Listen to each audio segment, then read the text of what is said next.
learn business. Don't just focus on exclusively what your current job title says. Make it a point to get out there and pick up on whatever it is that could benefit you. Hello, and welcome to the Elevator Careers Podcast, sponsored by the Allred Group. I am your host, Matt Allred. In this podcast, we talk to the people whose lives and careers are dedicated to the vertical transportation industry to inform and share lessons learned, building upon the foundation of those who have gone before to inspire the next generation of elevator careers. Today, our guest is Ray Miller, Business Development Manager for Elevators with Schmersal, USA and Canada. Ray started his career with Southern Elevator and Electric Supply, also known as SEAS, in Fort Lauderdale, Florida in 2008. In 2009, Ray moved to Los Angeles to take on a promotion with SEAS, and shortly thereafter, he took on the role of Sales and Operations Manager with Draka Elevator. Ray has been in the industry for 16 years and loves the nuances of working with elevators. He loves the fact that there is always something new to learn, and he plans to stay with elevators for the rest of his career. Ray, welcome to the show. Thank you, sir. Nice to be with you, Matt. Yeah, it's good to see you again. It was good to meet you in person at the NAEC conference, and I've enjoyed our conversations along the way. So it's good to be able to talk a little bit more with you today. And Ray, the question I always like to start with is just tell me how you got started in the elevator industry. Yeah. Let's see. Straight out of college, I studied business management, and psychology at Florida State. Okay. So graduated college back in 2007, going into an economic downturn. So was bartending still, just trying to find a real job, and was down in living in Fort Lauderdale, and just remember applying to some job posting on, I think it was like monster.com, Right. and it was an elevator industry job. I think it was like an accounts payable job, and stood out to me. It definitely stood out to me. But the next morning, I got a phone call from David Selesnik, and same day went in for an interview and walked out with a job. Again, I was just looking to get a real job, stop bartending, and really had no experience. And David and I talked, and he laughed. He straight up told me I had no experience in the accounts payable realm, and but he offered me a job in customer service, and I was just looking to get my foot in the door. So it all started there, and soon thereafter, David offered me the chance to move out to the West Coast, gave me a promotion to become the West Coast sales manager. You said So, soon. How long had you been there when he said, "Hey, you want to move to California"? yeah, it actually came up during the job interview. Oh my And gosh. of course, my ears perked up. A young single guy. I knew I wanted to get away from Florida. Spent most of my life here in Florida. I knew I wanted to do something different. So when he mentioned the potential of assuming I proved myself and proved myself capable of taking on the position, so I think it came up during the job interview, but it was probably maybe a year and a half after, maybe 15 months after I started with the company. So 24 years old, packed up and moved out to Los Angeles, and stayed with the company about one more year after that. Eventually, I did jump over to Draka Elevator and spent the next 11 years with them. But forever indebted to David Selesnik and Rich and the family over at SEAS. I still consider them good friends. Really, David and Rich are like big brothers. So a lot of gratitude to them just for taking a chance on a young guy. And yeah. No, it sounds like they kind of really mentored you in your job in this industry. When did things really click that you're like, hey, I like this industry and I think I'll stick around? It didn't take long, honestly. I mean, I realized I was in a special place as soon as I joined SEAS. So they've got a really cool operation, nice company culture. They treat everybody well, and just to get me up to speed, because of course the first couple months, maybe the first year, maybe two that you spend in this industry, you really don't know what you're talking about. There's a learning curve, Sure. and so just to get me up to speed, they put me at the will call counter, and so when mechanics came in to pick up parts, it was me that they were talking to, unfortunately for them. I'm But just thinking, I'm just envisioning the mechanics, right? Trying to tell you what the part is. You're like, I have exactly. no idea what you're talking about. Exactly. But those guys definitely know what they're talking about. I had plenty of support at Seas. I could always go ask a question, and mechanics are typically willing Willing to teach you, right? to impart some knowledge on you. So spent quite a bit of time just working that will call counter, taking phone calls, figuring it out. I mean, if Sure. you've seen the Seas catalog, it's probably 600 pages. It's the Bible of the elevator industry Wow. here in North America. So there is definitely a lot to learn. But yeah, I would say soon after joining Seas, I realized this is definitely something I could do. And if I could get up to speed with all the nuances of this industry, that there's potentially a future in it for me. And 16 years later, I can definitely say there was a future in it for me. And never say never, but I have no desires to go off and do something else. I think I found my niche, and if all goes as planned, I think I'll be in this industry for a few decades to come at least. That's awesome. That's awesome. So help me define that just a little bit. What is it? Because I talk to people all the time that, and you know them, right? Come and just want to stay in the industry. What do you think it is that makes the elevator industry special, that keeps people in it, that keeps people coming back to it when, sometimes they leave and it's like, man, I miss it. What do Yeah. they miss? Good question. I would say it sounds silly on the surface, but I've always said that if you can have an intelligent conversation about elevators, about escalators, that there is job security in this industry. It's not something an outsider can step into and be effective from Right. day one. Um, so really, I mean, I think when you've invested time in this industry and spent the time to get up to speed with whatever niche within this niche industry you've decided to focus on, when you spend the time to perfect your craft and really get the knowledge, it would it almost seems like it would be a waste to just unless you hate it, but it it seems like it would be a waste to just jump ship and abandon everything I've learned. And despite the fact that I mean, it's a big industry. Sure. Elevators are ubiquitous. We use them every day, but nobody puts much thought into them. And so there's so many realms that you can decide to focus on.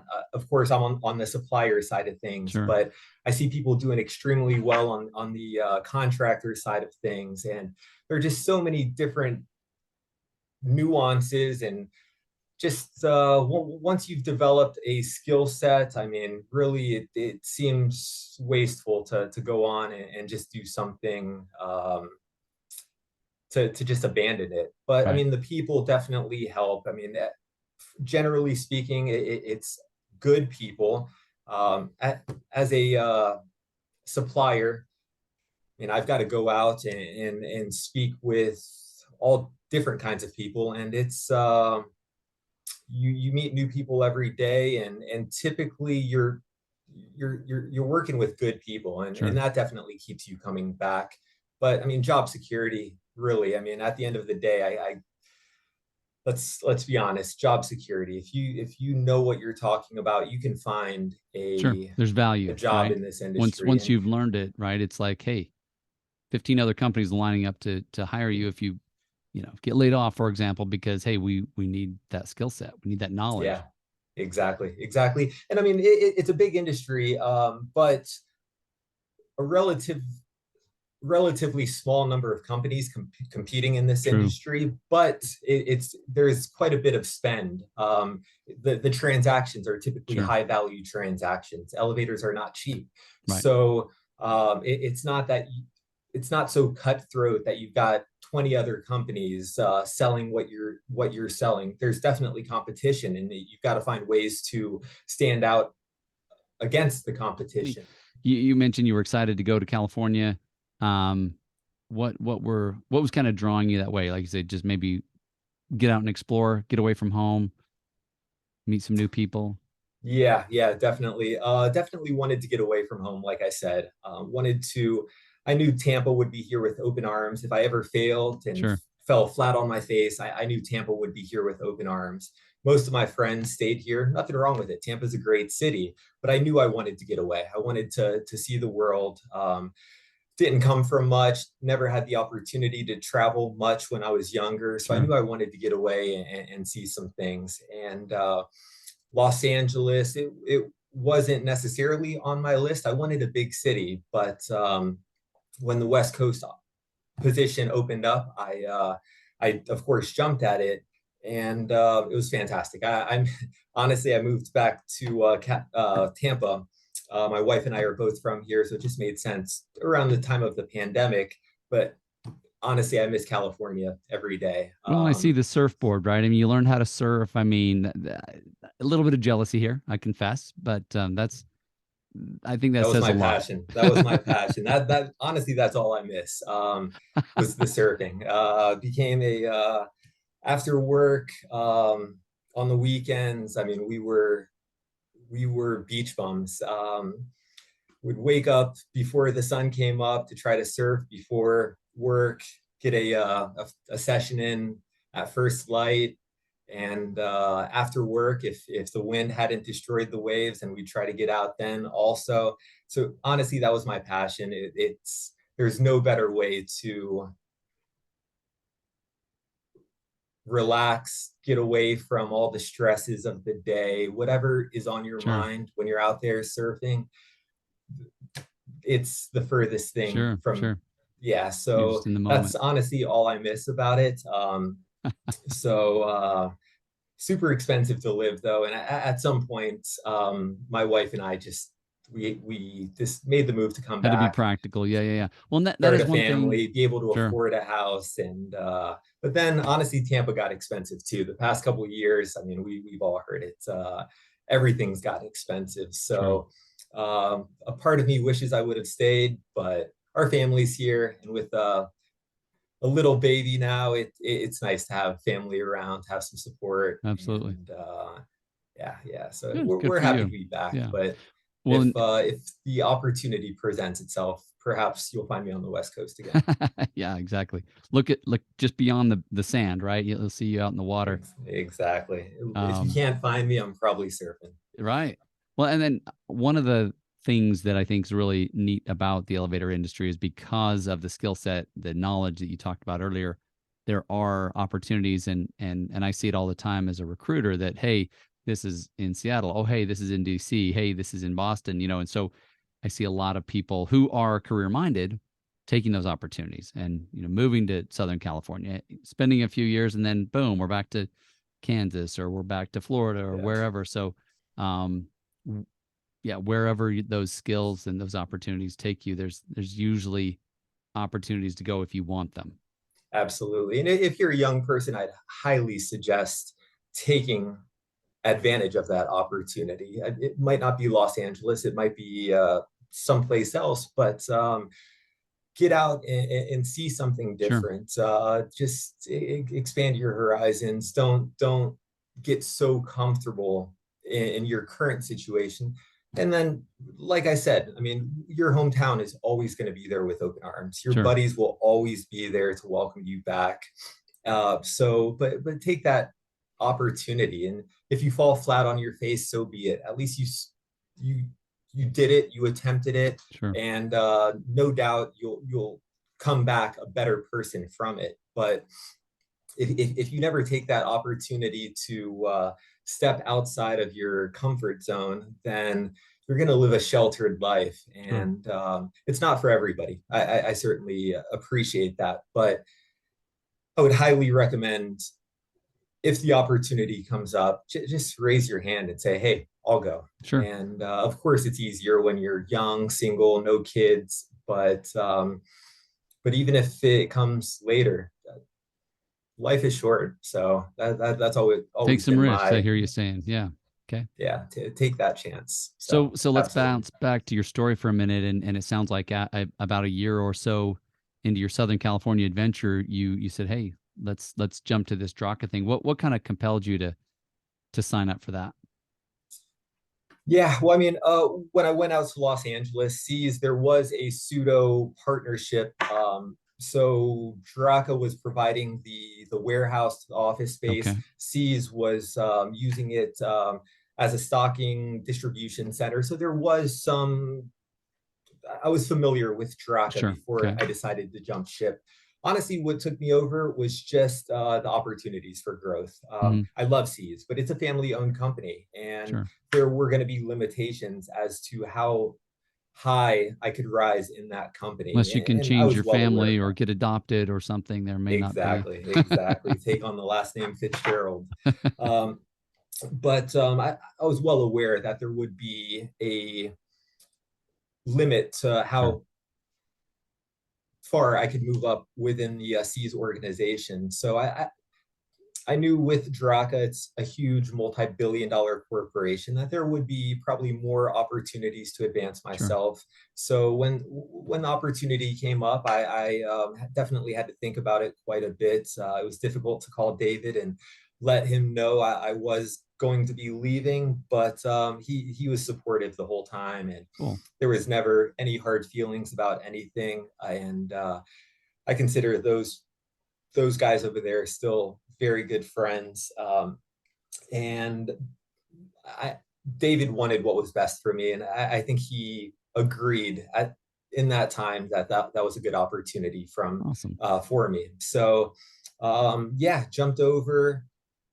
Initially, was really just inside sales, managing the operation, and slowly began moving my way up within the Draka Sure. organization. Eventually, took over the West Coast as the West Coast sales manager. Eventually, became the senior sales manager for North America, and then the opportunity came up to take over as the director of sales for North and South America. Oh, wow. And of course, I jumped at the opportunity, despite the fact that I was probably unqualified at the time. You just say yes. Sign me A up. wise man once said, "Fake it till you make it." But sincerely appreciate Starrett Lloyd. He's the president over at Standard now, for taking the opportunity, taking it was a risk, Sure. giving me North and South America. I mean, it was north of $100 million territory. So How for a much younger travel? person I mean, like, did you have to fly to Peru and Bolivia? I mean, what did that look like? I can't even imagine. yeah, with Drake, I was definitely traveling a lot. Yeah, a lot of business trips to Brazil, but China, Wow. Turkey. I got to go see. They were an Italian company at that point, so was going to Milan a couple times a year. So that's one thing I will be eternally grateful for, to that organization, for just giving me the chance to get out and see the world, get some stamps on my passport, because I saw more places than most people will see in a lifetime, just managing that sales for that organization. Right. So it's I was blessed to have that opportunity come to me, and eternally grateful for them taking a risk and letting me do it. And yeah, I mean, it's scary. Honestly, it's scary. You're sitting down at meetings. At that point, I was in my early 30s. You're sitting Sure. down at meetings with executives running multi-billion-dollar corporations, the OEMs, the Sure. Sure. TKs and Otises, and high-level meetings with a lot at stake. And so for them to entrust that to me, I mean, it I learned so much that you can't learn in a textbook or Sure. in school. You really have to be there. But you also, I mean, there's that imposter syndrome that Oh, you sure. feel like, do they know I'm One of these is not unqualified like for the this? other, is what you're feeling, right? Yeah, exactly, exactly. I mean, do they know that like you sit down at the in the conference room and it's like, oh my God, do they clearly they can see I'm younger and probably less qualified than them, and they're looking at you, and in the back of your mind, you're terrified because Sure. you somewhat feel like an imposter. But after you do it for a while, you definitely get that confidence. You're representing an organization, so you can't be scared. You can't give the house away. You really have to understand what you bring to the table and what your company is capable of offering. And I mean, there are some difficult meetings that we had to sit through, but get it done. Find a way to get Well, it and I done. think what I hear you saying is you just lean into your fear, right? You can't run away. You just got to lean into it. You said fake it till you make it earlier, but I think there's I don't know. I don't think it's faking it as much as just stepping into it. Mhm. Here I am. If I'm not, you know, learning, understanding something, maybe you can help me understand, right? Teach me something or whatever. But I'm here to represent my company. I'm here to provide what you guys need. I want to do my very best at it, even though I may, feel a little fearful about it. But as you lean into that fear, the fear goes away. Absolutely. Yeah. Everything you've worked on, everything you've studied, everything you've done in your life, honestly, it's not just business school. Sure. It's not just previous work experience. It's really social skills, and just Sure. absolutely everything you've done has led you to that point. So you really have to have some confidence in yourself to make some executive decisions on the spot. And but you also have to be conscious that you don't need to make all the decisions right there at that table. It's okay to say, I'm going to go back, discuss it Right. with the team, and get back to you. You've got to give them confidence that you are the person they need to be speaking with. This company that you represent is the right company to do business with. But you'd be mistaken to give off all the answers right then and there in that moment. Sure. It's Sure. okay to go back and ponder it for a bit and discuss it with your team, and come back and provide some alternatives. So you also have to make sure, as important as it is to say the right things, you also have to be very conscious to know when to just shut your mouth Know and, what and not not to say say. anything, Sure. and nod your head, smile, and say, we'll get back to you. I'll get back to you. So No, I love that. That's wise counsel. I remember somebody saying that to me early in my, previous to recruiting and podcasting, all that. I was in human resources, and that was one of the first things they said was, just if you don't know, don't say anything. Don't, yeah, don't exactly. step into that trap. So, Exactly. That's one thing I learned quickly, is when you do say something, it's almost impossible to take it back. Sure, you can oh change it yeah, later, yeah, and but when you say too much, trying to backpedal is so much more awkward and uncomfortable, and detrimental to the negotiation oh yeah. or whatever the meeting, the topic is at hand. So that's one thing you've got to learn quickly, is when to say something and when to just shut your mouth and say, we're going to have to get back to you on that. So Yeah. yeah. Yeah. I learned that the hard way. Yeah. won't get Haven't into we all? specifics. Exactly. Haven't we all? Exactly. So tell me, I mean, you're currently leading business development over elevators for Schmersal. Moved back to Tampa. Tell me a little bit about that role and what you're doing Yeah, now. absolutely. Yeah, it's I feel like everything I've done in this industry and up until now has prepared me for this position, and I'm loving it. It's Schmersal is a big company. Honestly, I ask everyone I speak to, have you heard of Schmersal? I would say 3 out of 4 people in North America in this elevator industry have not heard of Schmersal. Okay. But we've been around 77 years, well Wow. established company, incredibly high quality products, and um, here in North America, we've got a big team focused more on industrial safety, automation type equipment, and we excel at that. We're an industry leader in those segments. And while we've been in the elevator industry for several decades, Sure. we've got established elevator businesses in Europe. We are a German company. Sure. South America, we've got a big plant in Brazil, huge business in focused exclusive on elevators in South America, Asia. So around the world, we're a big elevator company, but here in North America, we've never had a team focused exclusively on this industry. We've had some people selling part-time while they're also selling safety and automation equipment. But anybody who works in this industry knows that you really have to know this industry to be effective at selling to service companies, to OEMs, to distributors, whoever. So my job, honestly, I'm really setting the foundation for what's to come. So I've spent the because they past haven't 18 had a foundation. In other words, you're building it. Exactly. We do have some elevator sales. I don't want to discount it, but relatively small. But what we need is inventory in place. Anybody who works in this industry on the supplier side of things knows that if you intend to sell to service and repair companies, you've got to have stock in place. Sure. Historically, we might tell a company it's going to be a couple weeks because we have to import it from Germany.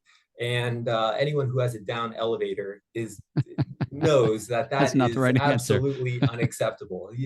They will simply hang up the phone and call the next company to see if they can get it tomorrow. So working on just fine tuning our inventory at our distribution center headquarters up in New York. So getting stock in place, getting our catalog organized, getting social media. So really kind of wearing multiple hats, but I love it. I've always considered myself an entrepreneur, despite the fact I've never done anything quite entrepreneurial. I feel like this role is perfect for me, and I'm really enjoying it. Could definitely see myself in this position for many years to come. We've got a few new things that we will be rolling out in the next couple months, and some might be next year, but just working on getting some UL certifications on a few products that would be required. Again, we sell a lot of these components around the globe, but the North American elevator industry does have different standards. And so a few of the parts, while they're incredibly high quality, some lack the UL labeling that might be required, or navigating A17.1 code. So it's I think we're in a good place now. I have no doubt that this business will be a big player in the North American elevator in the next couple of years. So yeah, I'm excited for what's to come, but I've really enjoyed just what I've been doing in the past 18 months, and helping getting things organized so that we could really have a launch pad to jump off of. Very cool. Very cool. So, we're getting, I guess, close to our time now. Just a couple of questions. And one is, what do you think's the single biggest lesson that you've learned over your career? Good question. Biggest lesson. Well, first off, I've learned that you can't just wear one hat. In this industry and business, I would say in general, even if just whatever it is that you want to focus on, I've learned that you can't just be that. If you want to have opportunities to get promoted, to move up, to move around in this industry, you really have to understand much more beyond that. I mean, if you're a salesperson, it would be wise to at least be able to have an intelligent conversation about marketing, or even accounts receivable, accounts payable. Learn business. Don't get so caught up in your current position that you forget to learn what people around you are doing, because I really think it makes you better prepared to take on bigger challenges. So that's one thing I've learned. I've also learned that none of us are disposable, or Sure. I'm sorry, that all of us are replaceable. Despite the fact that you may feel like you're the top dog, nobody is safe at the end of the day, and it's nothing against the businesses. Sure. The managers, the owners have to run an effective, profitable business, and oftentimes that means making difficult decisions, cutting people that probably felt pretty safe. So don't ever get too comfortable. Don't ever think that you're indispensable and Right. that you you're you're safe. And honestly, I prefer to keep that mentality because it keeps you on your toes. You never want to get too complacent, because you might get blindsided. So yeah, that's a few things I've learned. No, it's beautiful. It's beautiful. And maybe this, yeah, it could be a repeat, but I'm just curious, what advice would you give to somebody who's like brand new to the industry, not even sure what they've taken on? What would you say to them as they're starting? Yeah, learn as much as possible. It's so cliche. It's probably been said many times over, but it's been said many times over because it really is that Sure. important. You really have to learn as much as possible. When something comes up, even if it's not something you prefer to spend your time doing, raise your hand and volunteer to be included, to chip in.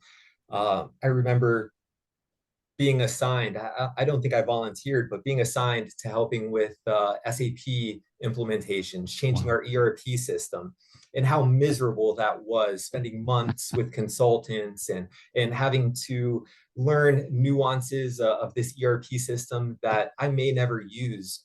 But later on, having that knowledge made me so much more valuable to Right. the companies I was working for, allowed me to be autonomous also. I mean, not having to wait on somebody else to dig up something out of the system, to be able to go in the system and find it yourself, create quotes yourself, whatever the case is.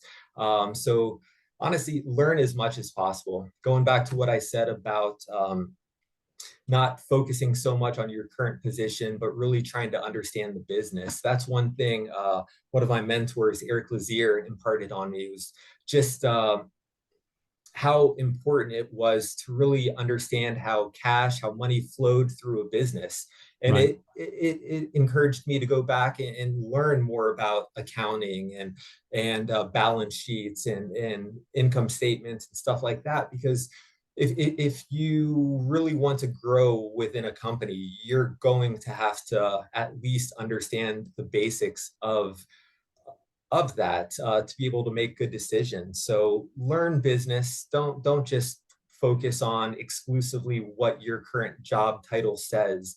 Make it a point to get out there and pick up on whatever it is that could benefit you. Becoming a pro at Excel, spreadsheets. I mean, we all use spreadsheets, but most of us just struggle through it. Once you get good at it, there's so much benefit that your employer will see, that they'll notice, and opportunities will come up if you can have an intelligent conversation about different Right. facets of business, or if you bring more to the table than just what you're currently doing, opportunities will come to you, doors will open. So just try to learn as much as you can. Find a mentor, um, listen to some podcasts, read a book or two, whatever you want to do, but just find opportunities to learn. Awesome. Ray, thank you so much. I appreciate all your Thank you. wisdom, your insight. It's been a privilege. Oh, Thank you. Thank you. I love what you're doing with this podcast. Honestly, this elevator industry has never gotten too much love. It's this small niche industry. So seeing you do this podcast, it shows that we're getting some attention. And yeah, thank you for the invite also. no, thank you. I mean, elevator industry is it's a special place, and it's amazing to me just how special and yeah, that a lot of people don't realize what a gem it is. So thanks for being willing Absolutely. to talk with me about that. So I wish you the Absolutely. best as you continue to build your business. Thank you. Thank you. I appreciate it. It's been a Thanks. Bye. pleasure. Yeah.